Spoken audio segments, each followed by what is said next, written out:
Dear views, இந்த வீடியோவில் நம்ம சிஎஸ்ஐ நெட் எக்ஸாமில் கேட்ட ஒரு ட்ரிக்கி கொஷின் தான் பார்க்க போகிறோம். ஸோ அந்த கொஷின் என்னென்னா, which of the options will make this following sentence a true statement.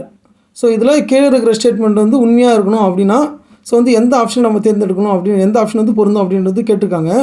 So வந்து இதில் என்ன கேட்டிருக்காங்கன்னா, the letter S of the English alphabet occurs in this sentence dash times அப்படின்னு வந்து கொடுத்துருக்குறாங்க. ஸோ அதில் வந்து நம்ம உடனே என்ன செய்வோம், கவுண்ட் பண்ணி போட்டுருவோம். ஸோ வந்து பார்த்தீங்கன்னா வந்து எஸ், சில பேர் வந்து பார்த்தீங்கன்னா வந்து இந்த எஸ்ஸை கவுண்ட் பண்ண மாட்டாங்க. ஆனால் வந்து இந்த எஸ்ஸையும் கவுண்ட் பண்ணால் நம்ம கரெக்டாக பண்ணிட்டோம் அப்படின்னு நினச்சிட்டு என்ன பண்ணுவோம்னா, இப்போ எஸ் ஒன், அதாவது 1 time, so 2nd time, 3rd time, 4th time, 5th time, 6th time. So வந்து பார்த்தீங்கன்னா வந்து 6 டைம்ஸ் அப்படின்றத ஸோ 6ன்ற ஆப்ஷன் வந்து செலக்ட் பண்ணுறாங்க.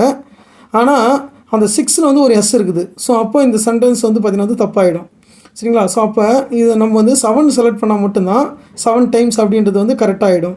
ஸோ வந்து இது மாதிரி ட்ரிக்கி கொஷினு இப்போ நேற்று நடந்த சிஎஸ்ஐஆர் நெட் எக்ஸாம், அதாவது பார்த்தீங்கன்னா கெமிக்கல் சயின்ஸுக்கு நடந்த ஜென்ரல் கொஷின்ஸில் வந்து பார்த்திங்கன்னா இதே மாதிரியான கொஷின். ஆனால் வந்து பார்த்தீங்கன்னா வந்து ஆல்ஃபபெட் இ வந்து எத்தனை டைம் இருக்குதுன்னு கேட்டிருந்தாங்க. ஸோ வந்து 13 டைம் வந்து இருந்தது. ஆனால் 13 நீங்கள் வந்து அந்த ஆப்ஷனை போடும்போது அதில் வந்து 2 இ வரும்.